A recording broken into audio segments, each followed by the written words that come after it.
بسم الله الرحمن الرحيم الحمد لله الذي له ما في السماوات وما في الأرض وله الحمد في الآخرة وهو الحكيم الخبير يعلم ما يلج في الأرض وما يخرج منها وما ينزل من السماء وما يعرج فيها وهو الرحيم الغفور وقال الذين كفروا لا تأتينا الساعة قل بلى وربي لتأتينكم عالم الغيب لا يعزب عنه مثقال ذرة في السماوات ولا في الأرض ولا أصغر من ذلك ولا أكبر إلا في كتاب مبين ليجزي الذين آمنوا وعملوا الصالحات أولئك لهم مغفرة ورزق كريم والذين سعوا في آياتنا معاجزين أولئك لهم عذاب من رجس أليم ويرى الذين أوتوا العلم الذي أنزل إليك من ربك هو الحق ويهدي إلى صراط العزيز الحميد وقال الذين كفروا هل ندلكم على رجل ينبئكم إذا مزقتم كل ممزق إنكم لفي خلق جديد افترى على الله كذبا أم به جنة الذين لا يؤمنون بالآخرة في العذاب والضلال البعيد أفلم يروا إلى ما بين أيديهم وما خلفهم من السماء والأرض إن نشأ نخسف بهم الأرض أو نسقط عليهم كسفا من السماء إن في ذلك لآية لكل عبد منيب ولقد آتينا داود منا فضلا يا جبال أوبي معه والطير ولنا له الحديد ونعمل سابغات وقدر في السرد وعملوا صالحا إني بما تعملون بصير صدق اللہ مولانا العظیم۔ سورہ سبا یہاں سے شروع ہوئی ہے، مکی صورت ہے سوائے ایک آیت کے، اس میں اختلاف ہے، بعض نے مدنی کہا ہے، بعض نے مکی آگے آ رہی ہے۔ پچھلی سورت احزاب کے آخر میں امانت کا بیان ہوا تھا، اور اللہ نے امانت جو تکالیف شرعیہ جس کا نام ہے وہ اس لیے دی کہ آدمیوں کی خیر اور شر ظاہر ہو جائے۔ تکلیف کہا جاتا ہے اپنے اختیار سے اعمال کرنا، یعنی کسی عمل کرنے میں اختیار دے دینے کا نام مکلف بنانا ہے، اور اگر قہرن کوئی کام کرتا ہے اور اس میں اختیار ہی نہیں ہے نافرمانی کا، وہ تکوینی چیز ہوتی ہے، اس پر جزا سزا مرتب نہیں ہوتی۔ پوری کائنات اللہ تعالیٰ کے حکم کی مطیع ہے، لہذا عابد تو سب ہے، عابد سب ہے لیکن مکلف سب نہیں ہے۔ اور جنات جو ہے، جنات وہ انسان کے تابع ہیں، اس لیے جن لوگوں نے کہا کہ جنات جنت میں جائیں گے وہ بھی یہی کہتے ہیں کہ وہاں بھی تابع بن کر رہیں گے انسانوں کے، جنت میں بھی ایسا نہیں ہوگا کہ وہ ان کو مستقل جنتیں لاٹکی جائیں گے، جنت میں جائیں گے لیکن تابع بن کر رہیں گے۔ جنات تکالیف شریعہ میں تابع ہیں، اس سے ہر جگہ خطاب انسانوں کو ہے، وَلَقَدْ كَرَّمْنَا بنی آدم کہہ کر تو ان کو بہت اونچا مقام دیا ہے،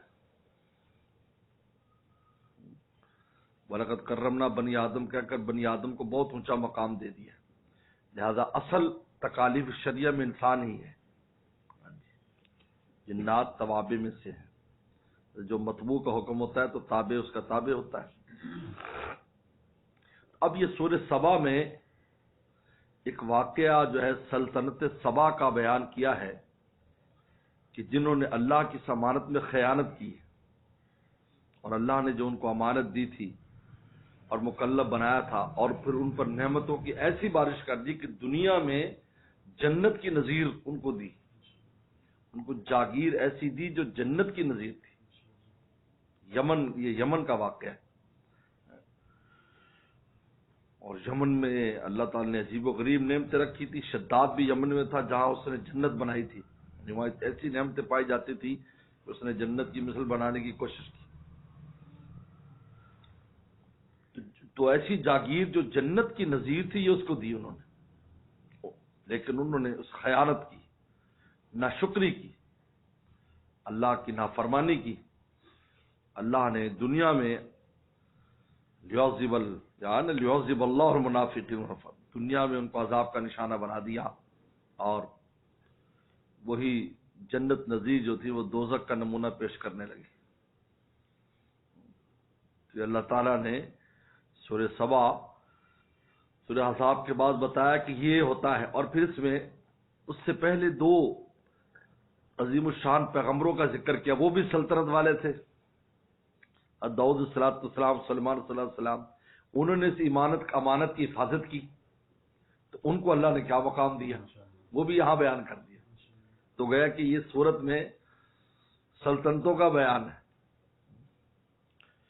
کیونکہ امانت جو ہے اس میں ایک فرد واحد کی حفاظت اور ایک بادشاہت جیسی چیز دی جائے تو بہت بڑا فرق ہے. اس پر تو نعمتوں کی پوری ساری نعمتیں اس کے قدموں میں ڈال دی، اگر بادشاہت دے دی تو پیچھے کیا رہ جاتا ہے،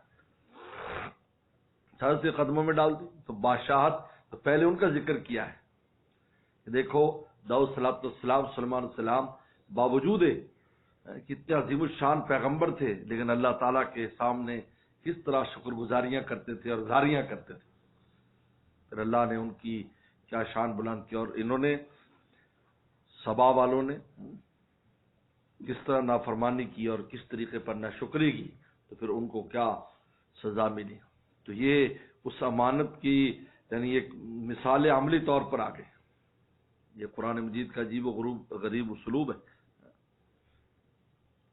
کہ اس کا عملی طور پر یہ نہیں ہے کہ یہ یعنی نظریات جو ہوتے ہیں نا، نظری چیز کو عملی بھی بتاتے ہیں کہ دیکھو یہ عملی طور پر بھی ایسا ہوا ہے کہ جن نے اس امانت کی حفاظت کی ان کا کیا نتیجہ دنیا میں، آخرت میں تو ہے، اور جنہوں نے اس امانت کی حفاظت نہیں کی تو ان کا کیا نتیجہ نکلا. لیعذب اللہ المنافقین اور یتوب اللہ علی المؤمنین والمؤمنات، یہ اس کا نمونہ سورہ احزاب، سورہ سبا میں آ گیا. اور اللہ نے سورت کو حمد سے شروع کیا ہے، تعریف حمد سے. 5 صورتیں ہیں جن کو اللہ تعالی نے حمد سے شروع کیا ہے.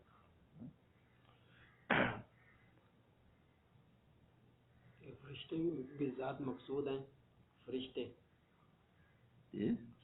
بھی ذات مقصود ہیں. فرشتے جو ہیں وہ تو اصل میں ان کے اندر اختیار ہی نہیں رکھا، اس لیے وہ مکلف نہیں ہے. عقل ہے لیکن مکلف نہیں فرشتے، ان میں دوسری جہت رکھی نہیں. انسان میں اختیار رکھا ہے کہ انسان میں دونوں چیزیں ہیں، کر بھی سکتا ہے نہیں بھی کر سکتا. یہ ہے تکلیف، ان کے اندر نہ کرنے کی وہ نہیں ہے کہ نہ کرے. اس لیے قرآن نے کہا کہ وہ اللہ تعالی حکم کی ایک لمحہ بھی نہ فرم، ان میں حکم ہے ہی نہیں، دوسری جہت نہیں.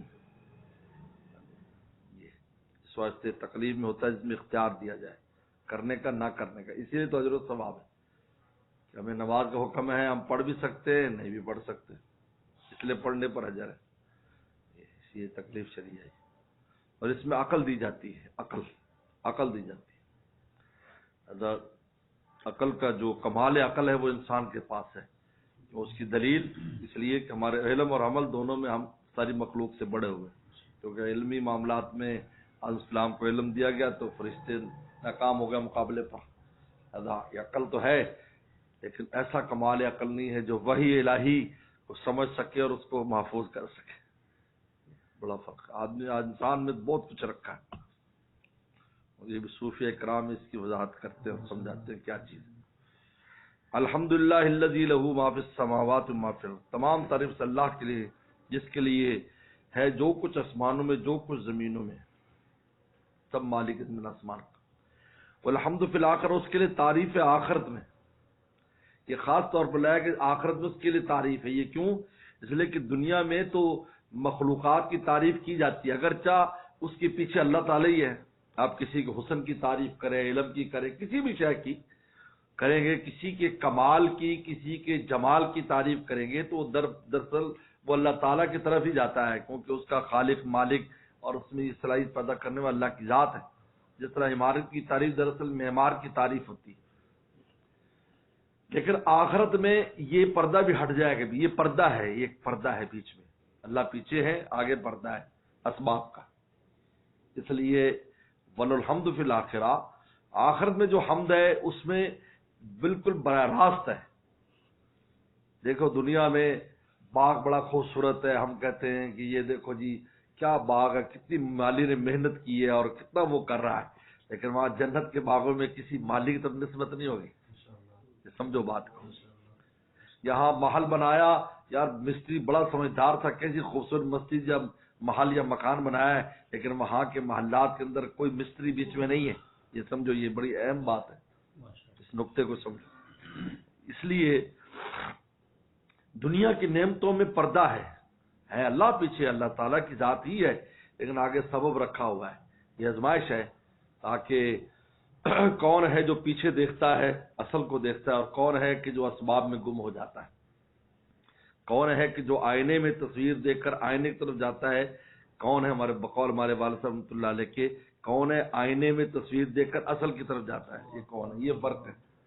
اس لیے اسباب کا یہ آزمائش کی وجہ سے. لیکن آخرت میں ہر چیز براہ راست ہے. جنت میں نہریں آ رہی یہ آ رہی، اس میں کسی کا کوئی کسی سبب کا کوئی دخل نہیں، براہ راست. تو وہاں پھر اللہ ہی کی تعریف، اللہ ہی اللہ ہے، وہاں اللہ ہی اللہ ہے. یہ ہے والحمد فی الآخرہ والحکیم الخبیر. بڑی حکمت والے خبردار ہیں، انہیں سب پتہ ہے کیا ہو رہا ہے. یا ما یلج فی الارض، جانتے ہیں جو چیز زمین کے اندر جاتی ہے. کیونکہ جتنے بھی اللہ تعالیٰ نے نعمتیں رکھی ہیں ان میں سے دو نعمتیں اصل ہیں. ایک آسمان سے بارش کا اترنا اور دوسرا زمین سے پیداوار کا ہونا. یہ دونوں اصل ہیں، یاد رکھو. یہ دو نعمتیں اصل ہیں، آسمان سے پانی آنا اور زمین سے پھل پھول جو بھی چیزوں کو اگنا. اسی پر پورے مدار ہے اس کا، دنیا کا. پانی پر مدار ہے اور زمین سے اگنے والی چیزوں پر. باقی چیزیں تو توابعات میں سے ہیں اور ساری اسی کے ارد گرد گھومتی ہیں. لہٰذا اگر دوسرے اسباب میں کمی لیکن دو چیزیں وافر ہوں تو ساری نعمتیں حاصل ہیں. انسان کھاتا پیتا ہے، پہنتا ہے، یہ سب اسی سے بنتی ہے. یہ جتنی اشیاء ہیں اس کی اکثریت اسی سے بنتی ہے. نے فرمایا کہ یعلم ما یلج فی، جانتا ہے جو زمین میں، یعنی جو بارش اترتی ہے، وما یخرج منها، اور جو اس میں سے نباتات نکل، جانتا ہے. وما ینزل من السماء، اور جو اترتی ہے آسمان سے، یعنی یہ روحانی نعمتیں جو آسمان سے اترتی ہیں، اللہ کی رحمتیں اترتی ہیں وہ. وما یرج فیہا، اور جو اس میں چڑھتی ہیں، انسان اعمال کرتے ہیں، نیکیاں کرتے ہیں، وہ اوپر جاتی ہیں. یہ وہ ہے توفیقات اترتی ہیں، احکام اترتے ہیں، جو وہی الہی ہیں اترتی ہیں.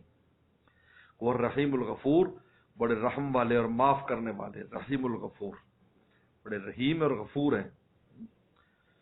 یعنی ان کی مغفرت کی، معاف کرنے کی وجہ ان کی شان رحمت ہے. دراصل یاد رکھو، اصل یہ ہے. اس لیے کہیں غفور الودود، کہیں رحیم، یہ یعنی بتاتے ہیں کہ اصل وجہ معافی کی، یعنی کہ تم رو گے اور پیٹو گے تو اس لیے ہم تمہارے رونے پیٹنے سے متاثر ہو کر دیں. یہ تاثر سے خالی ذات الہی، بلکہ خود ان میں شان رحمت ہے. اور اللہ نے اپنے عرش کے جو ہے نا بالکل چہرے پہ اوپر لکھوا دیا ہے، سبقت رحمت اللہ غازی بھی بخاری میں آتا ہے. تو میرے شیخ فرماتے تھے یہ مراحم خسروانہ، مراحم خسروانہ، یعنی بادشاہ ایسی چیزیں لکھوا دیتے تھے کہ جس کی وجہ سے آنے والے کو، جو مجرم ہوتے تھے، ان کو امیدیں بن جاتی تھی اور واسطہ دیتے تھے کہ دیکھیں جی آپ نے یہ لکھا ہوا ہے، ہمارے حال پر رحم کیجیے. تو یہ بھی انہوں نے لکھوا دیا. سبقت رحمتی بخاری میں آتا ہے، دوڑ ہوئی میری رحمت اور میرے غضب میں تو میری رحمت آگے نکل گئی. یہ مراحم خسروانہ. تو یہ رحیم الودود، رحیم الغفور، یعنی اصل وجہ رحم ہے میرا، یعنی شان رحمت ہے. اب پیچھے تو یہ تھا کہ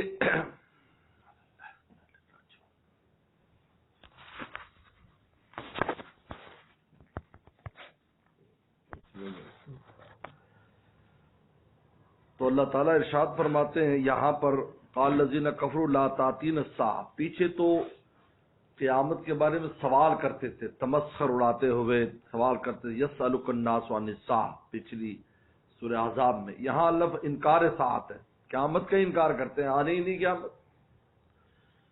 جب قیامت آنے نہیں ہے تو ہمیں کسی بھی اتباع کسی پیغمبر کی اور حلال حرام کی تمیزوں کی ضرورت نہیں ہے. اس کا اللہ تعالیٰ جواب دیتے ہیں قال الذین کفروا لا تاتین الساعہ، کافر لوگ کہتے قیامت آنی نہیں. قل کہہ دیجیے بلا ضرور آئے گی. وربی، میرے رب کی قسم، میرے رب کی قسم ضرور آئے گی. لتاتینکم، ضرور آئے گی تم پر. عالم الغیب، میرا وہ رب جو غیب کو جانتے ہیں. قسم اس رب کی جو غیب کا عالم ہے.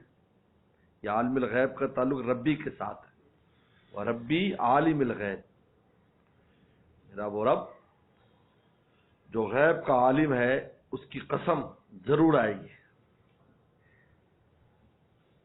یعنی اس میں ربی اور عالم الغیب میں ایک طرح کی اس قسم میں دلیل بھی آنے کی، اس لیے کہ جب کائنات اس نے بنائی ہے رب السماوات والارض، تو قیامت آنے میں کون سا استبعاد ہے. اس نے بنائی ہے، ختم بھی ہو جائے گی، کر دے گا. اور غیب کا علم وہ جانتا، آئے گی کب کب نہیں آئے گی، یہ سب غیب کا معاملہ ہے. اس قسم کے اندر بھی ایک قسم کا راز چھپا ہوا ہے. لا یذبانو، پھر آگے بھی بتا لا یذبانو، غائب نہیں ہے. لا یذبانو، غائب نہیں اس سے مثقال الذرۃ فی السماوات، ذرے کی مقدار کی کوئی چیز آسمانوں میں، ولا فی الارض، نہ زمینوں میں، ولا اصغر من ذالک، نہ ان سے چھوٹی، ولا اکبر، نہ ان سے بڑی، الا فی کتاب مبین، مگر یہ ساری چیزیں واضح کتاب میں لکھی ہوئی ہیں. ذرہ ذرہ اللہ تعالیٰ نے کتاب میں محفوظ کیا ہوا ہے. لہذا تم یہ کہو کہ جی یہ کیسے ہوگا، ہم مردے کیسے زندہ ہوں گے، ہڈیوں کے ذرے ذرے لکھے ہوئے ہیں، تمہارے کون سی ہڈی کیسی تھی کیا ہے، سب تفصیلات ہیں. جس پر ساری تفصیلات محفوظ ہیں وہ پھر قیامت قائم بھی کرے گا، تمہیں زندہ بھی کرے گا، کھڑا بھی کرے گا، سارے ذرات کھڑے ہو جائیں گے. یعنی یہ جواب بنایا قیامت کے آنے کا کہ جس کو کائنات کے ذرے ذرے کا علم ہے، کوئی چیز اس کے سامنے سے غائب نہیں ہے، تو اس کو قیامت قائم ہونے میں کیا استبعاد ہے، کیا دوری. یہ تو وہ ہو کہ ایک چیز ہے تو اس کے علم میں ہی نہ ہو کہ کہاں کیا ہے. یہاں تو ذرہ ذرہ محفوظ ہے، سب اس کے علم میں، غیب کا عالم ہے. آئے گی کب، یہ اس کے علم میں ہے. اور پھر کہ یہ کیسے ممکن ہے کہ فنا ہونے والی چیزیں دوبارہ، ان کو فنا ہونے والے انسانوں کو دوبارہ کھڑا کر دیا جائے، کیا کوئی چیز اس کے سامنے سے غائب نہیں ہے. چھوٹی ذرہ، تو انسان کی ہڈیاں بن جاتی تو ذروں میں ہی ہوتی ہے نا، ذرہ سب سے چھوٹی چیز ہے. تو اللہ فرماتے والا اصغر، ذرے سے بھی چھوٹی چیز ہمارے علم میں، تو پھر ان ہڈیوں کو دوبارہ جوڑنا اور اس کو گوشت کو چڑھا کر سامنے کھڑا کر دینا کیا مشکل. لیجزی الذین آمنوا وعملوا الصالحات، قیامت کیوں آئے گی، تاکہ اللہ تعالیٰ جزا دے، بدلہ دے ایمان والوں کو، جو ایمان لائے اور جنہوں نے اعمال صالحہ کی، اولئک لہم مغفرہ، ان کے لیے مغفرت ہے. سب سے پہلے معاف کیا جائے گا، کس وجہ سے، آمنو کے ساتھ تعلق ہے اس کا، ایمان کی وجہ سے معاف کر دیں. یہ عجیب بات ہے، ایمان کی وجہ سے معافی ہو جائے گی. یا تو کوئی ایمان ساتھ لے جائے گا اس کی معافی ہو ہی جانی ہے. مغفرت، ایمان وجہ مغفرت ہے. اگر ایمان نہیں ہے تو چاہے وہ پیغمبر کا والد ہو، چاہے پیغمبر کا اولاد ہو، کوئی معافی نہیں ہے. معافی کی مغفرت کی علت کیا، آمنو. اور رزق کریم دے گا، عزت والا رزق، عمل الصالحات، نیک اعمال کرو گے اس پر رزق کریم ملے گا. لہذا جنتوں کے جو مراتب ہیں وہ انسان کے اعمال پر ملیں گے، لیکن مغفرت کر کے جو معافی جو ہوگی وہ ایمان پر ہو جائے گی. اور اعمال صالح پر رزق کریم، رزق عزت والا، رزق عزت والا. انسان دنیا میں کسی کو بڑی عزت کے ساتھ کوئی چیز پیش کرتا ہے، کسی کو ویسے دے دیتا ہے، لو بھائی مرغوں کو دانہ ڈال دکھاؤ بھائی، کسی کو عزت کے ساتھ پیش کرتا ہے، اور رزق کریم ہوگا. والذین سعوا فی آیاتنا معاجزین، اور وہ لوگ جو کوشش کرتے ہیں ہماری نشانیوں میں معاجزین، عاجز کرنے کے لیے، یعنی کہ ہم عاجز کرتے ہیں، پیغمبر کے سامنے ایسی باتیں کرتے ہیں، حق کے بارے میں ایسی باتیں کرتے ہیں. اولئک لہم عذاب، ان کے لیے عذاب ہے، من رجز علیم، دردناک، دردناک عذاب ہے. رجز یعنی سخت عذاب ہے، علیم دردناک سخت عذاب ہے. وَالَّذِينَ أُوتُوا الْعِلْمَ،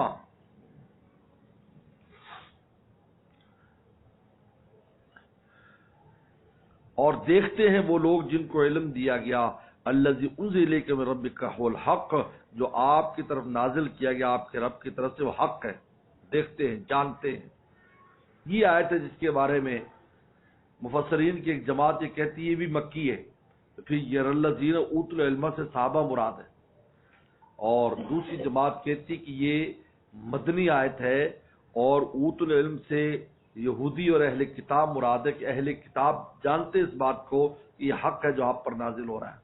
یہی راجے ہے، کیونکہ اوتوا العلم کی اصطلاح عام طور پر قرآن مجید میں یہود کے لیے استعمال کی گئی کہ جن کو تم سے پہلے علم دیا گیا ہے وہ ساری کچھ بات جاتے ہیں، پھر معاندن اور جو ہے نا حسد کی وجہ سے اور تعنت کی وجہ سے انکار کرتے ہیں.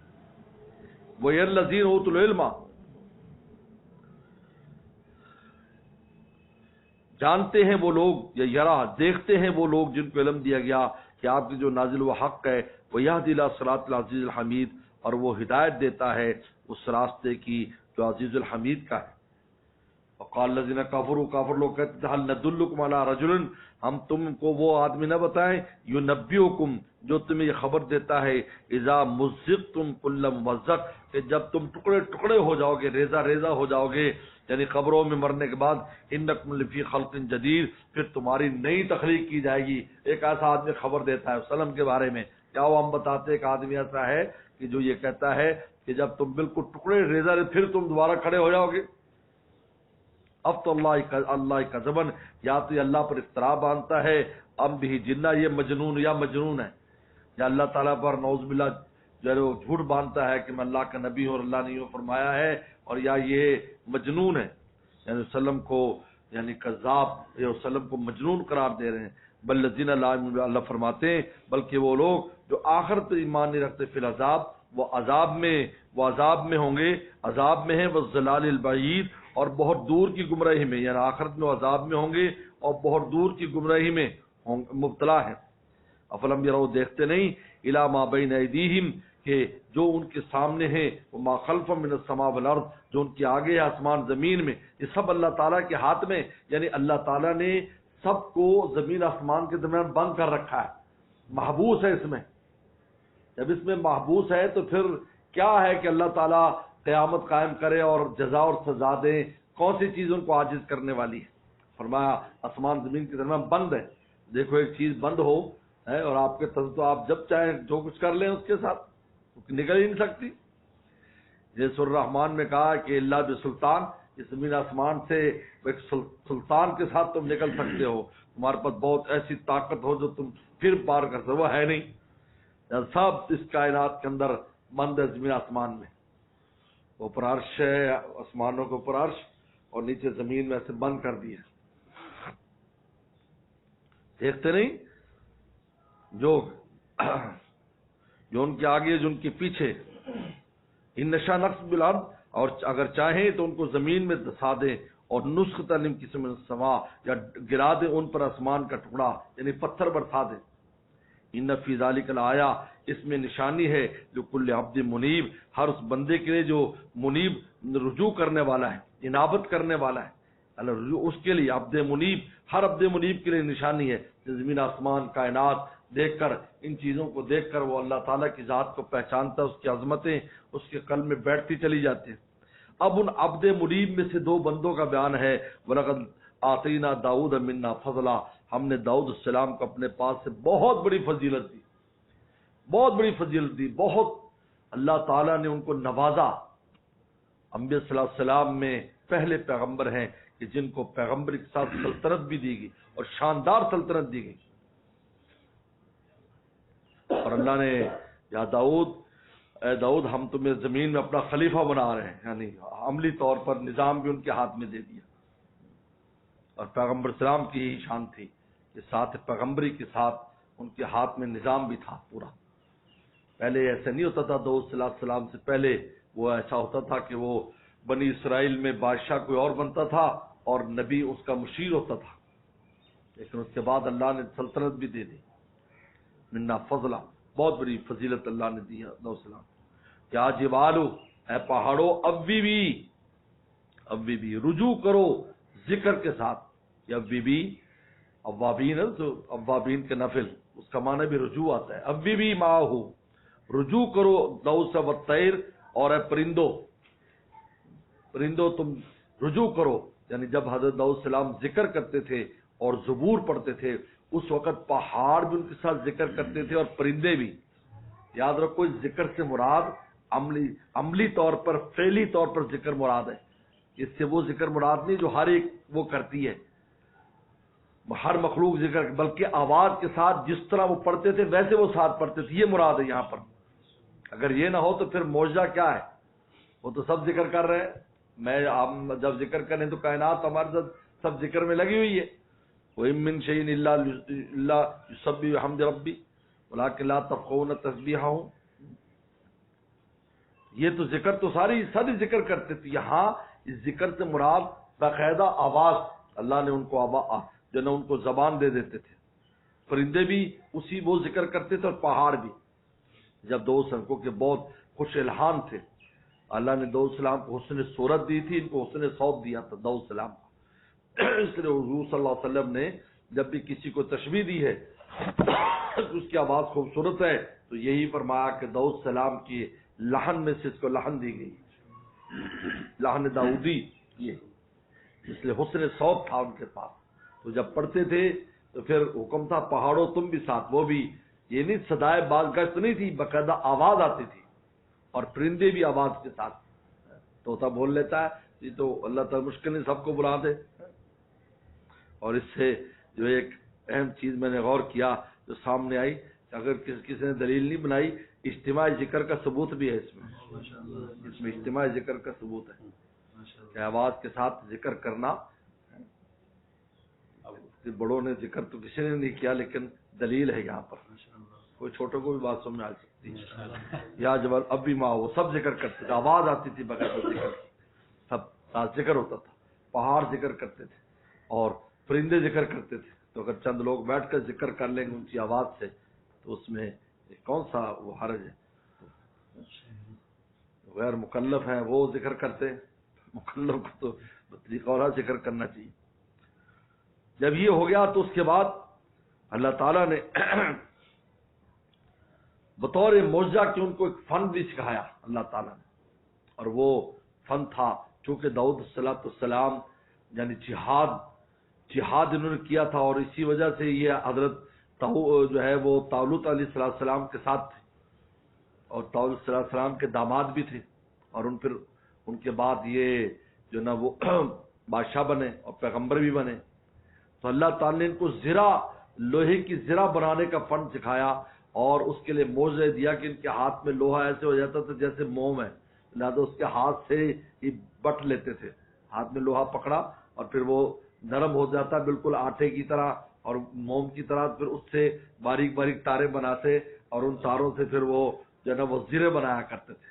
چونکہ جہاد تھا، مجاہد تھے اور جہادی پیغمبر تھے، اس لیے وہ زروں کی ضرورت ہوتی تھی. یہ اللہ نے یہ فن داؤد السلام کو سکھایا. اس سے پہلے دنیا میں یہ نہیں تھا. دنیا میں اس سے پہلے کون جانتا تھا کہ کوئی ایسی چیز بھی بنائی جا سکتی ہے جس سے تلوار اور تیر کے اور نیزے کے وار کو روکا جا سکے انسان کے جسم پر ڈھال کے علاوہ. تو یہ پھر شروع کیا. اور اس میں بھی مفسرین نے لکھا ہے کہ داؤد السلام کی عادت مبارکہ تھی کہ وہ بھیس بدل کر سلطنت میں پھرتے رہتے تھے اور لوگوں سے پوچھتے تھے کہ بادشاہ کیسا ہے، تو کمی بیشی ہو تو بتاؤ. تو سب تعریف کرتے. تو ایک دفعہ وہ پھر رہے تھے تو انہوں نے ایک آدمی وہ فرشتہ تھا تو وہ جو ہے جو ملاقات ہوئی تو انہوں نے داؤد سے پوچھا بادشاہ کیسا ہے، ماشاءاللہ بہت اچھا ہے، نیک ہے، اور یہ بہت کچھ تعریف کی. لیکن کہا کہ پھر کہا کہ داؤد، تو نام لیا داؤد، آپ سارے کام آپ کے اچھے ہیں لیکن آپ بیت المال سے سب کچھ استعمال کرتے ہیں. اگر آپ خود اپنے جو ہے نا خود کمائی کریں، اپنے کھانے پینے کا انتظام اپنی کمائی سے کریں تو زیادہ بہتر ہے. تو اللہ تعالیٰ سے پھر دعا کی تو پھر یہ اللہ تعالیٰ نے فن دیا. تو پھر ایک زرہ جو ہے نا وہ 4,000 درہم کی بکتی تھی. ایک زرہ 4,000 درہم کی اس زمانے میں، وہ کہ نئی چیز تھی اور بڑی عجیب چیز تھی. پھر اس کے اندر سے ایک حصہ صدقہ کر دیتے، ایک گھر والوں کے لیے اور ایک پھر مال خریدنے کے لیے لوہا خریدتے، پھر اس کو ہاتھ سے بناتے.